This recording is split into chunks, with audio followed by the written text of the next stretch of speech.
company, not just because Fal is great, but it's great to see the good guys win. I love being a part of this company. What did we get right?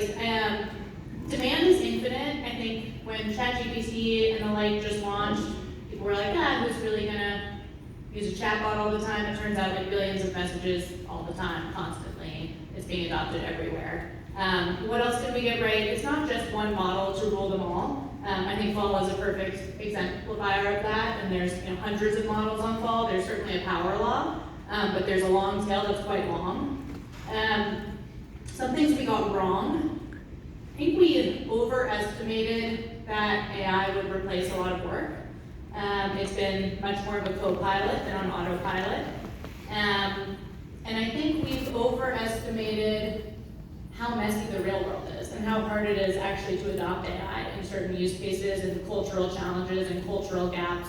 We heard about that with the studios from Jeffrey. I think that's happening in every industry. And so adoption is actually in some ways slower than we anticipated. What about you, Arsham? So, I think the main thing I got wrong was thinking that I had any idea into the future. I think it surprised me every single turn of the evolution since ChatGPT, the amount of growth, the consistency of that growth. I think a few of the things, so I've been incredibly humiliated and humbled throughout this entire experience because it's been such an explosive space. I think one of the other things I got wrong was there was this question of, well, how fast will the model layer get commoditized, and they're offering similar things, and if they're all accessible via endpoints, and you can just kind of interchange them as you like, and clearly that hasn't happened. It seems like there's insatiable demand, and one model is great at one thing, and another model is great at another thing. I think another question that we had early on was, okay, if you believe kind of in what is the adage, like lines on a graph, that hey, if you throw more compute and the models will just consistently get better, then eventually there will be a world in which the application layer is irrelevant because the models are capable of doing it all. And it turns out there's a lot of kind of work left behind the fold in terms of product and workflow that creates so much value beyond just kind of the IP at the model layer. So those are some of like the humble learnings over the years, but it's an awesome space and there's still so much to learn. Steve? So what I got wrong and a lot of people got wrong, I think, was that there was two schools of thought that LMs would quickly become multimodal and that one large foundational dense model would rule them all in use cases and functions. And I think, and that was, because ChatGPT launched and we were all learning transformers very quickly. But I think what's played out is that LMs are great. Even some multimodal LMs are pretty good, but they're really bad at physics. They're not so great at math. VLMs are awesome, but not super deterministic on output. So I think that I'm more in the Demis hospitalist camp of like there are many different models and model types, and it'll be that way for a while. And then what we got right is we got generative media right. I think we had a.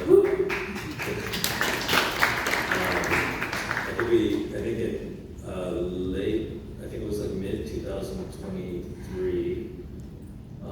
We started looking really at like video, right? Because images, Stable Diffusion was out, and we were all playing around with GAN, and it was super fun. It was super weird. If you raise your hand if you were like in the GAN community back in the day. Yeah, True OGs. about like 5% of the crowd. So if you played back then, everything looked like dreamscape, like blurred. Like imagine you woke up and your eyes were still blurry and you were dreaming about something. That's what GAN felt like. But that GAN community really led over to the diffusion, stability, AI's products, and stable diffusion and diffusion models. So I think getting that right. We even talked about it. I have witness, so I'm not just talking out of my ass. Burkay Gur and I were like late 2023. We're like generative video about end of 2025. So we got that right. Yeah, we were even. I think it happened faster than we thought. Yeah, and so yeah, got that right. Amazing. So, who here follows Justine more? Yeah. Wow, that's maybe not. This is the right crowd. It was this is amazing. It's amazing. Well, Justine, you're one of my favorite influencers on X. I just, like, I feel like I think about things and I go on X and you've written about them. It's amazing. So the question is, how do you stay up to date? Like with all the changes happening, and how do you balance your time between keeping up with the space and investing? Yeah, there's so much going on right now in particular that it can sometimes be super hard to stay on top of all the new models and tools. Like sometimes I think even if it's your full-time job, just to test them, you wouldn't have enough time in the day.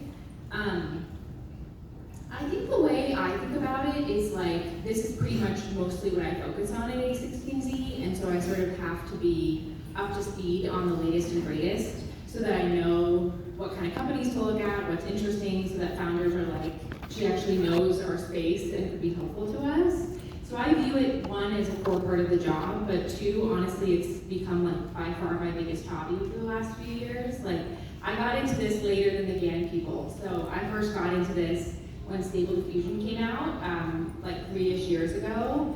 And I was just like enthralled from the very first day. I was spending hours generating, at that point it was like selfies of yourself, using like Photo.ai and Lensa and some of those early tools.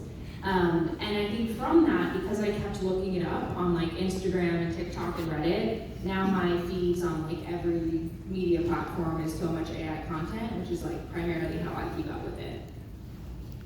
That's amazing. My feed is also all AI stuff. It's so great, right? And, I tell people who ask me like how to stay up to date, make a separate account if you don't want your entire main social feed to become AI slop, because there's so much of it now, and that like it will take over everything. yes, absolutely.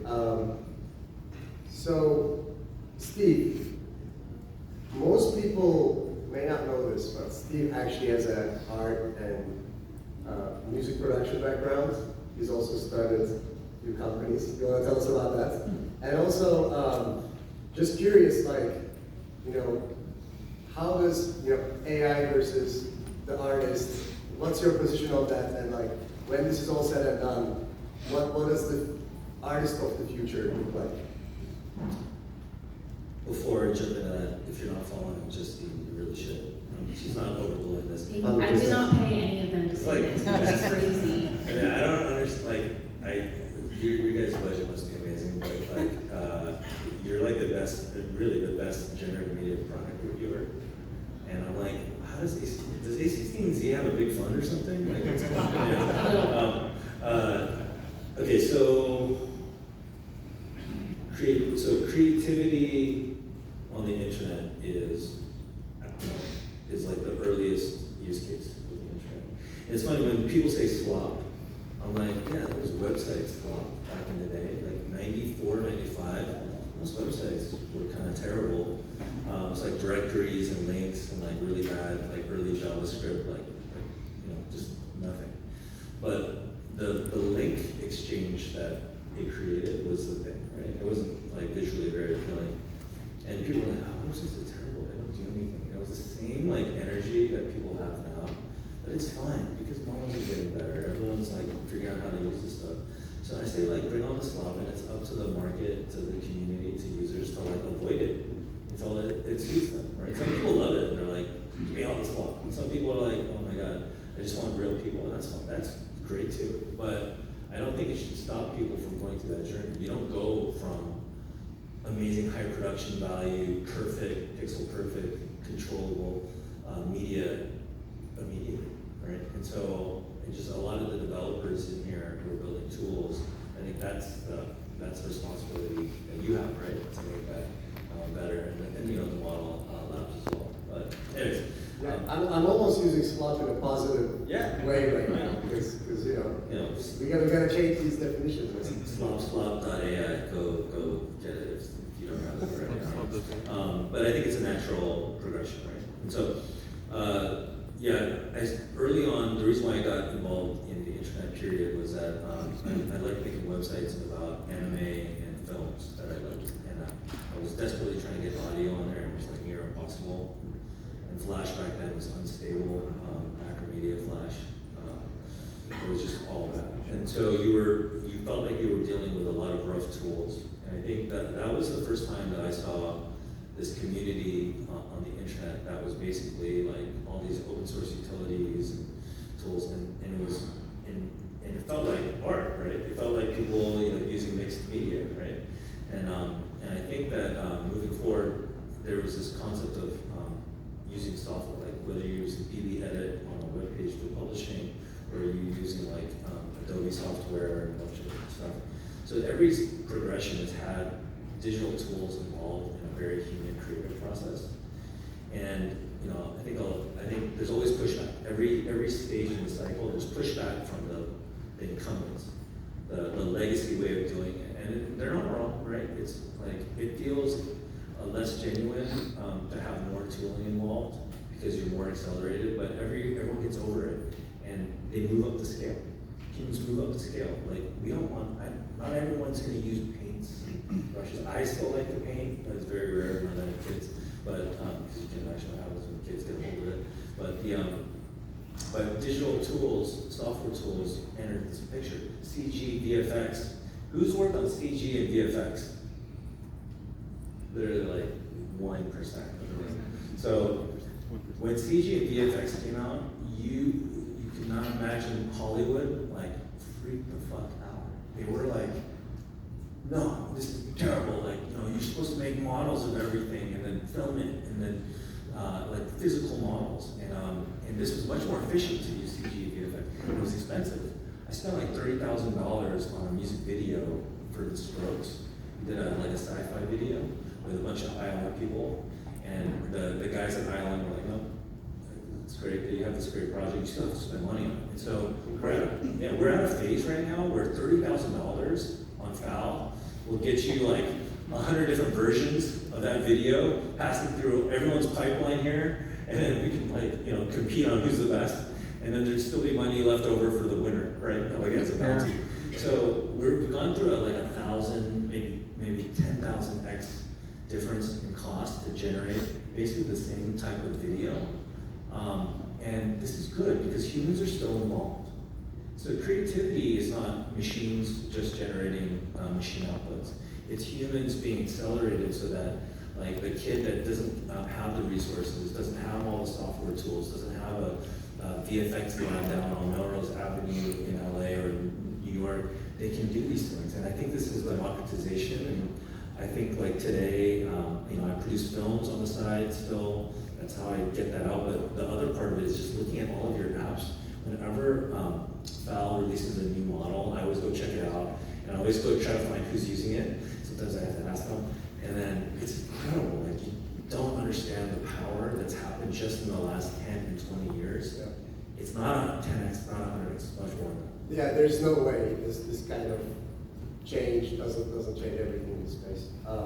So I want to shift gears to the AI market in general, and I want to talk about supernovas.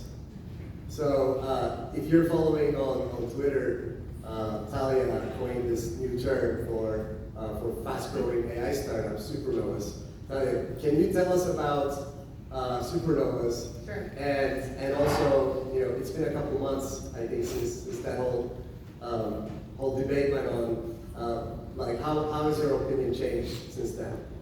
So investors love benchmarks, and we're always looking at, okay, what does the good, the better, the best look like for each generation of technology?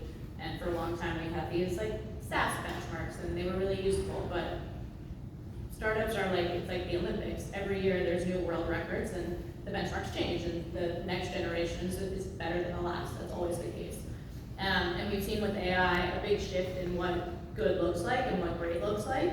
And then some of the best practices are changing and adopting. So we set out to try and say, okay, like what is the new, good, better, best? And we saw kind of two sets of companies. One very small elite set that sort of messed up the whole database, and that was like the supernovas. And they messed up the whole database because there are these companies that are going like 0 to 40 million of revenue to 125 million of revenue on average, literally within 2 years.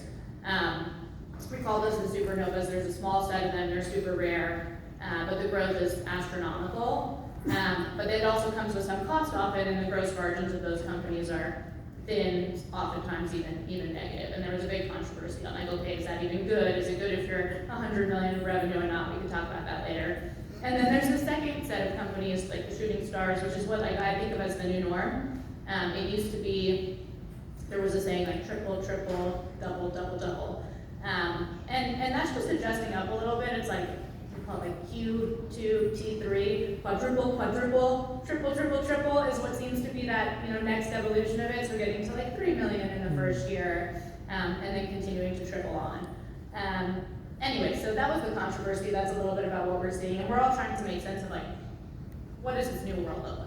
Which camp are you on the controversy? I think like there's like now the PC world is split in two. There's the people who are like, I want slow growth, I don't want the supernovas, and then there's the people who are like, I like the supernovas. Which Burkay's asking if momentum is a vote. You know, my husband's there and he says momentum is a vote. So, you know.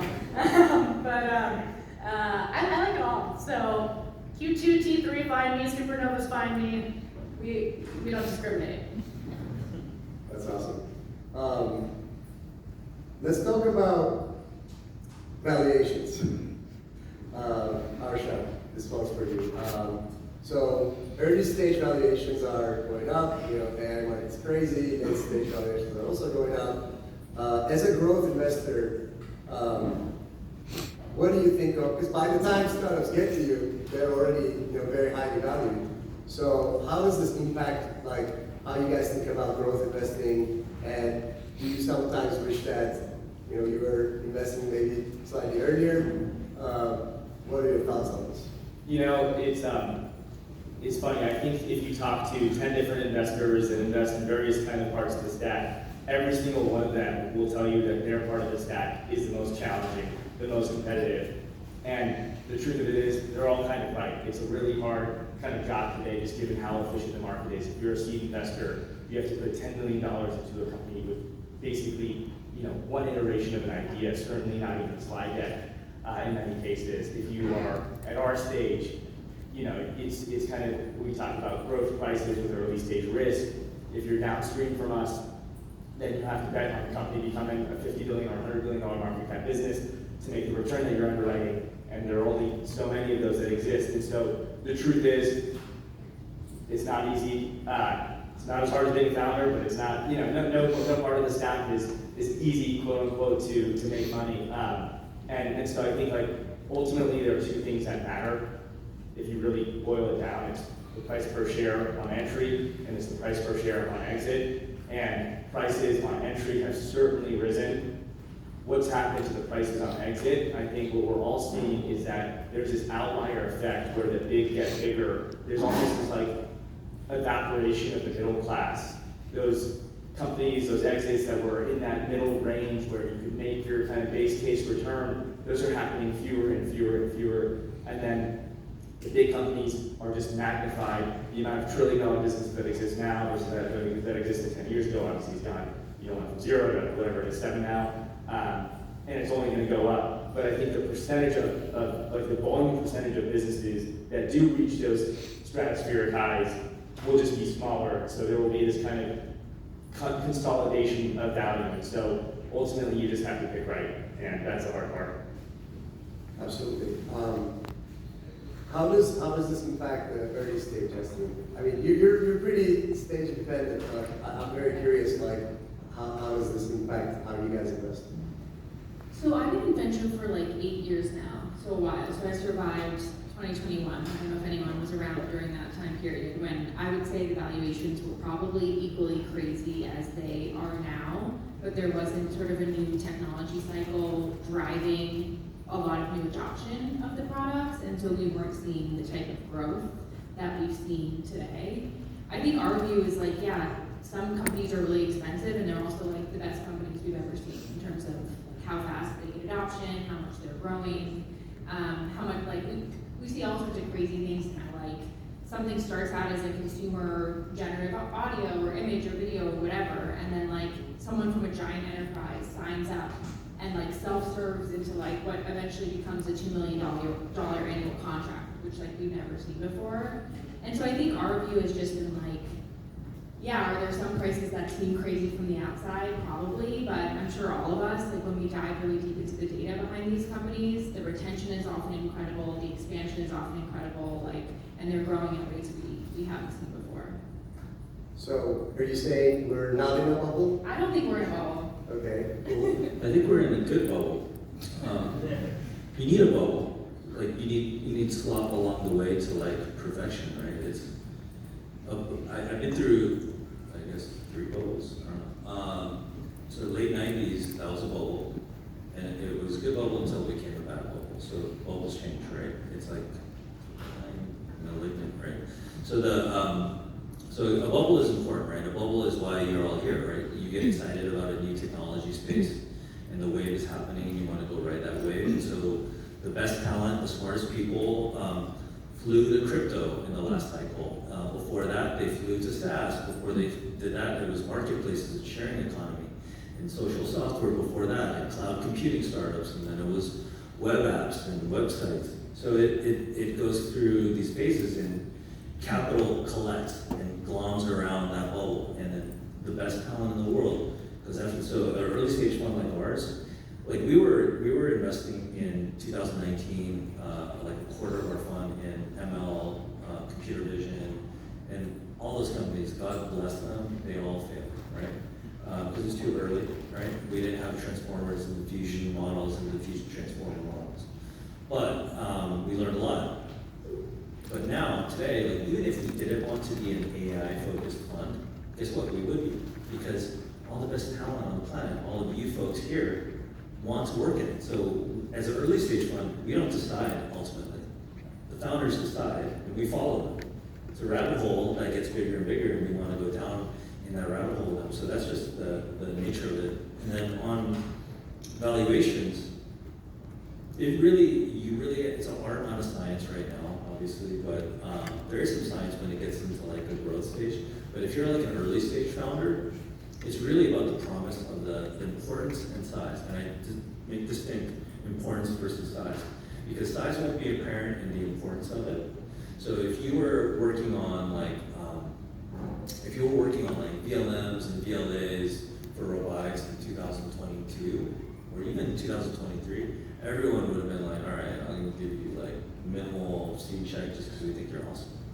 But today, if you come out with like a performant VLA, VLM system for robotics, and you can prove it, you're probably going to come out like a crazy valuation without any sort of robots using it yet, right? And so, because now people understand the importance and the size of it. Because a lot of other stuff has come into the lattice work of the space to say it's really freaking possible, and it's going to change everything in physical movement and operation. So I think like, when I think about valuations being like supernovas, it's a good term. They don't explode all the time, though. But yeah. So if they get really big, yeah, good grand finale, good bubbles. So if you can do the math and the art to get there, I think that it's a land grab, right? And so on low margins in the past got like, I was an early investor in Uber. It still gets crowded, not anymore as much because now they're profitable. But for like 10 years, the biggest issue with Wall Street, with a company like Uber or DoorDash or Airbnb was like, you're huge, you're changing the world, like you have global footprint, but your margins are terrible, right? And so there's an argument, and you can take either side of this, which is like, while you're growing, to get the best people, to get the best technology, to have the most market share, you have to forego margins sometimes. And there are two schools of thought on that, right? But if you look at the biggest companies today, Microsoft and Apple never, like, I don't actually remember, but I don't remember a time when they were like, forget margins, we're just gonna grow. They were always like strong margins. But I would say that the most recent wave of companies that are successful in public markets ascribe to this idea of like, it's a land grab, we need to go out with speed and grab market share, and they took the trade-off on margins, and they got it back later. Yep. For the founders in the audience, I think specifically generative media, what would you guys like to see? I think, Justine, you have full visibility into everything that's going on. What do you think is missing from the space? And maybe for the early stage founders here, what are some good areas to focus on in your life? Yeah, I think it varies a lot by like the team and the type of company you want to build. Obviously, I still think there's room for more foundation models in basically every category, especially like it's very hard to compete with like Google VO3 on like the best sort of video world model, but like it might be a lot easier to build the best VFX specific model with like very great sort of well-labeled dense data for that particular space. I also think we're going to see a ton at the application layer. We had this weird thing for a while where the models were getting better and better, but they weren't like stable enough for apps to be built on top of them. And it feels like now and honestly, thanks to folks like you guys who are building the infrastructure and providing inference for all these companies, they can actually build on top of models. And I think that unlocks both like horizontal workflows, but also a lot of vertical applications, like kind of a lot of what we just saw around things like architecture or design or like specific categories where people would use AI, but they're not experts and so they don't know exactly how to prompt something themselves to stitch together outputs. And we've already seen that weirdly happening more in enterprise around language models with things like accounting and law and finance and all of these categories. And I'd expect we see the same thing come soon for kind of image and video. Absolutely. I hope you all took notes. I think what makes our space really special is this diversity and the fact that these models are not generalizing as well as the language models. So there's huge opportunity there. I think we're out of time and it's time for lunch. But I would love to thank all of you guys for coming by. So let's give them a round of applause.